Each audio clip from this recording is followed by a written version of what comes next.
welcome to my channel, Bow and Arrow Tarot. Today we're going to get right into the weekly reading for the sign of Sagittarius. Let's go, Sagittarius. My brothers and sisters, I'm a fellow Sagittarius with 4 planets in Sag, so I really resonate strongly, obviously, with this sign. Let's get right into your romance angel messages to see what messages are there for you this week.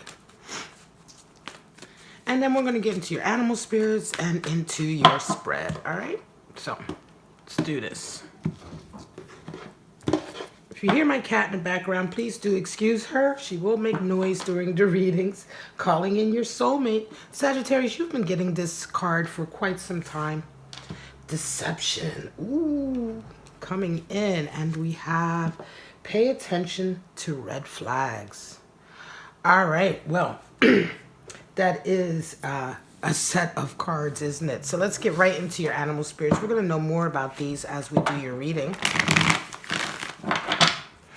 And animal spirits, of course, can indicate energies coming available to you. They can indicate personality types that you're dealing with or stages in your life that you're entering into. So just take what applies to you, Sagittarius, and let the rest go. We know that not all readings can be for all people. And this is a general weekly reading, meaning this could be about career, this could be about love, what have you. Life, health, wealth, and happiness. All right.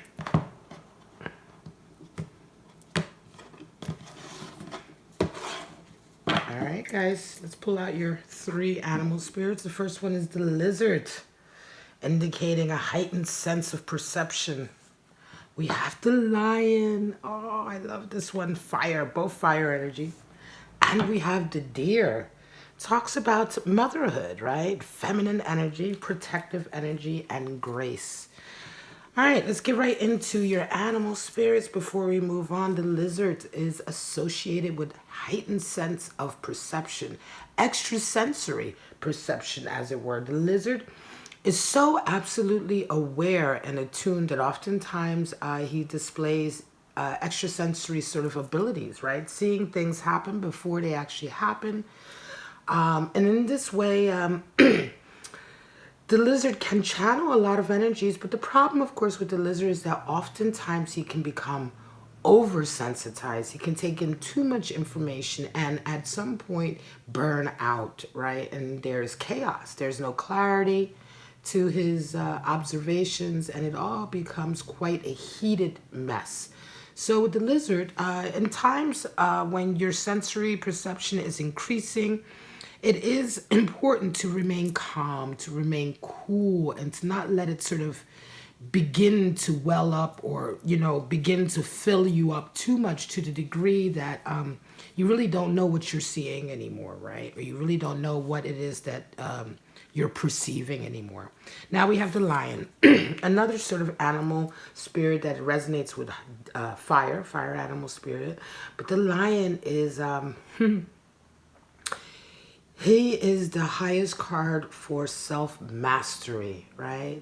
Everything that the lion does is, or looks to do, or pays attention to, or observes is all geared towards him mastering himself, being the best that he can be at everything. And so in this way, he has no time for, you know, trivialities. He has no time for bullshit. He has no time for people trying to explain his ways to people. He doesn't care what people think of him, because everything that he does is geared towards his own sort of betterment and mastery, right? Oftentimes the lion on the surface can seem aloof and unapproachable, right? Can seem as though perhaps he has a superiority complex. But ultimately, that's just really those who are kind of very baser in their feelings and understanding. People who are able to look a little bit deeper and without that sense of ego can absolutely clearly see that the lion is a regal animal spirit, is a, you know, has dignity, right? Not necessarily overly proud, but he has a high sense of dignity. And the one thing that he does is he inspires them to also attain a level of self-mastery. Very, very strong energy. And everyone could use a little bit of lion energy. Now the deer. The deer is associated with earth energy and is associated with the great mother. The deer comes in at a time when a situation is requiring you to be extremely nurturing, yet at the same time very protective and tough, right? This is the card for the new mother, right? So when you have a child, you have a baby, you know, you an example will be, you know, this having to sort of be there, be nurturing, be soft, be sort of embracing, and yet at the same time to have nerves of steel and to be protective and fearless. And this is really the essence of the deer in this way. Now, this can represent a child coming into your life, but it is also really the energy that is necessary for anything that, any creative endeavor that has come into being and that needs development. This requires this kind of attention, right? All right, guys, let's get right into your spread. I'm going to pull out some 3-card spreads for you. Now, these forecasts are intended to be individual from each other, so they are not necessarily for the same Sagittarius. So one of you may resonate with one outlook, and you may not resonate with any of the others, right? Or just a portion of an outlook, and that's fine. So just take what applies to you. We're going to look at the energy that you're coming into the week with, the energy that meets you, and the energy that rounds up. All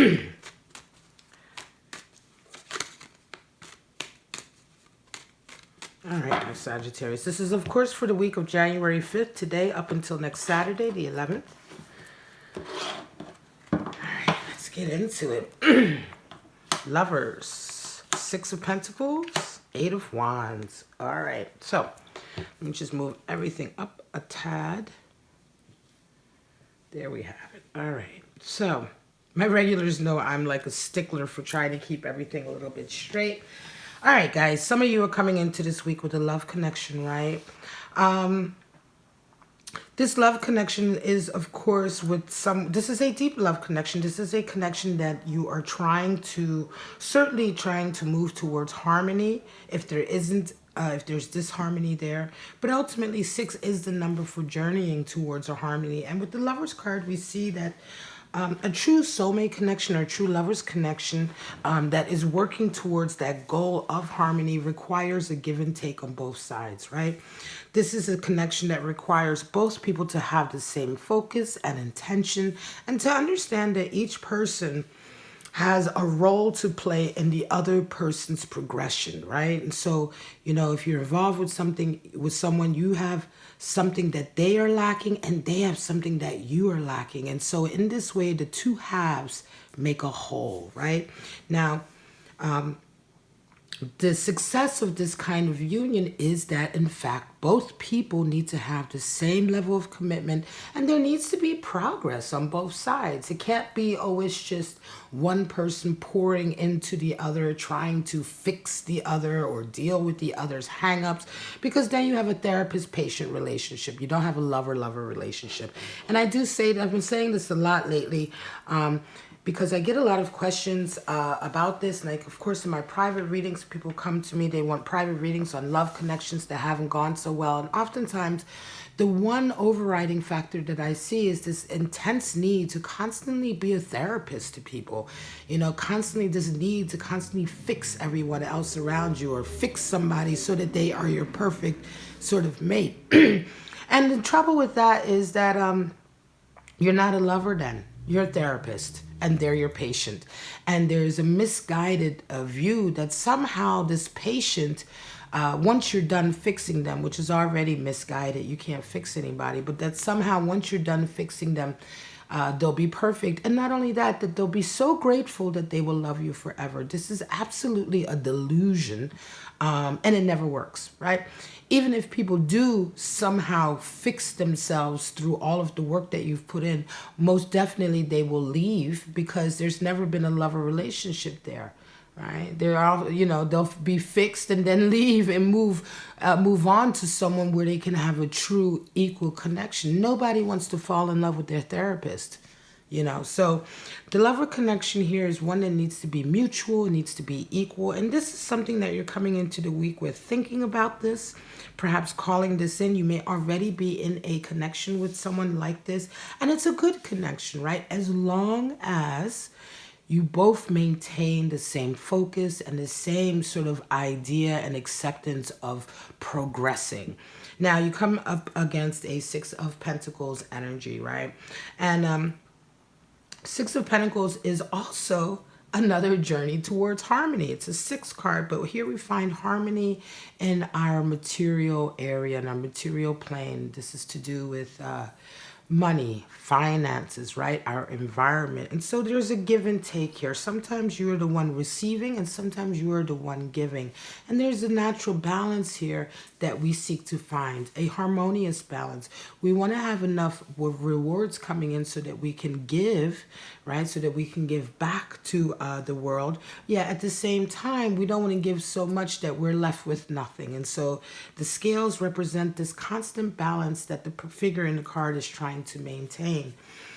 Interestingly enough here, though, you're coming up against this energy. This is the energy that meets you this week. And it feels very much like there is a money issue here, right? There's some kind of money issue going on here in this relationship, right? One or either of you is the one sort of helping the other one out financially. And this may be happening on a regular basis, right? It may be coming a little bit sort of like one-sided and not so harmonious, not so balanced, right?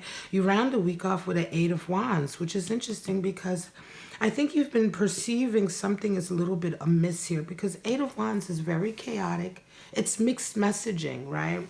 And there is a need for boundaries to be enforced. So somewhere along the line, Sagittarius, some of you out there are in a love connection where the financial issues have become out of balance and you are constantly experiencing somebody taking advantage of it, overstepping their bounds.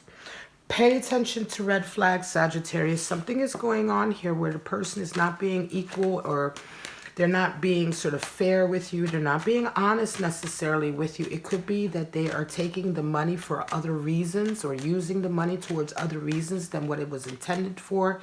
But certainly you're picking up on some energies, I think, with lizard energy. Again, lizard does talk about having extrasensory perception. So some of you may be feeling already in your heart of hearts that something is amiss. You may be getting omens or signs about it.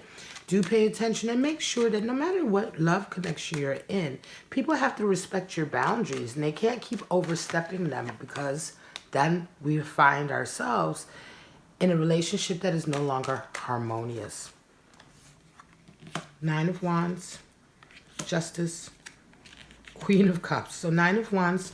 Some of you are coming into this week with 9 of Wands energy. And 9 of Wands is all about looking back at some of the crutches that you've been using to get through certain situations and realizing that those crutches have now begun to alienate you from your true sort of prosperity, right?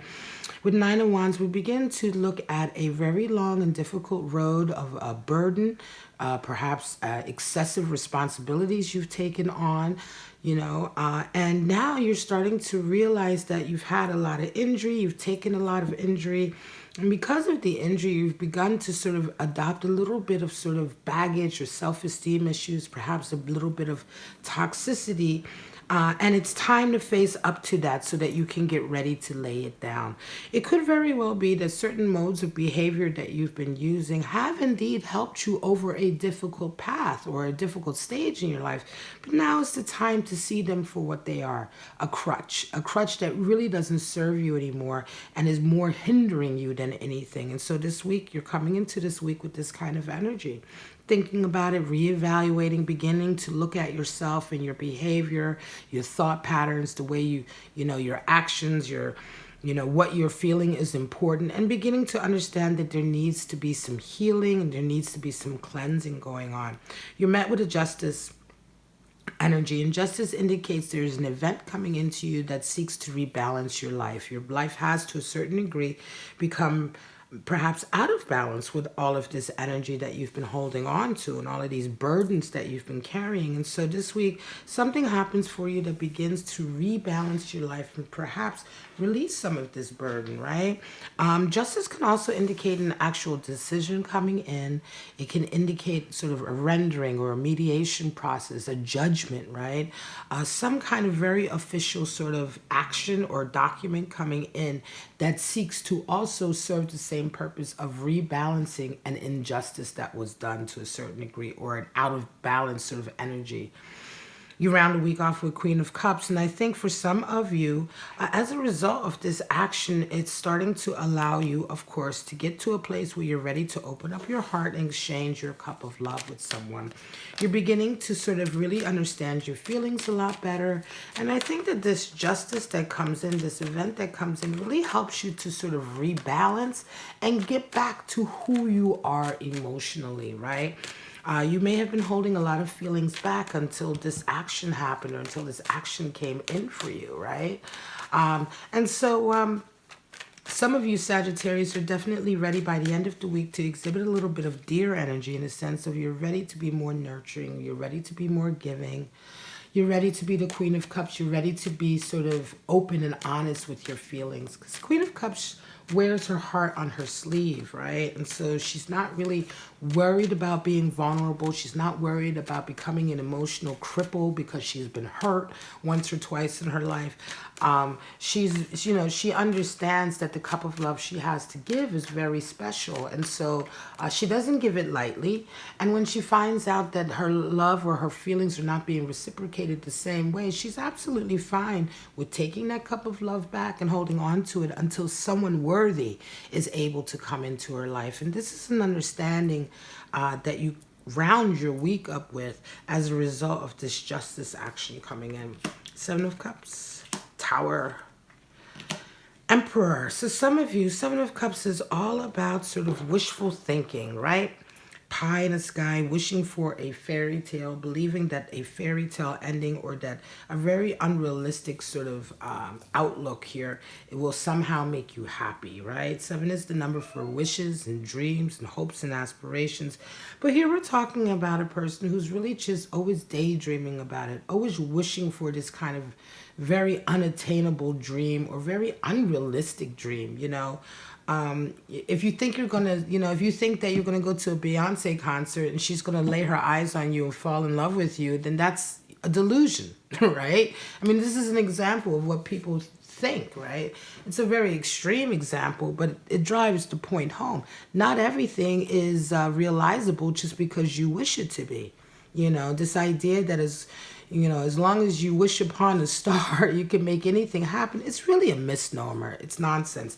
You have to really sort of be realistic about your goals. You have to be realistic about the work you need to put into them as well, right? It requires work to achieve your hopes and dreams. And you can't just always just throw it out into the universe and just hope and pray that the universe gives it back to you without sort of any real input from you. And so this week, you're coming into this week with this kind of thinking, right? And I'm not saying that you're being delusional. That was an extreme example to explain to you what I mean. But what I do say is that there's some area in your life that some Sagittarius out there, you may be thinking too much in your head about it instead of looking at the practical side and how will you actually make this dream come true. Because it's when we begin to really look at the part that we play in making our dreams come true, this is when we become grounded, and this is when we begin to realize what dreams are realistic and what are unrealistic. And so you come into this week and you're met with a tower moment, you know.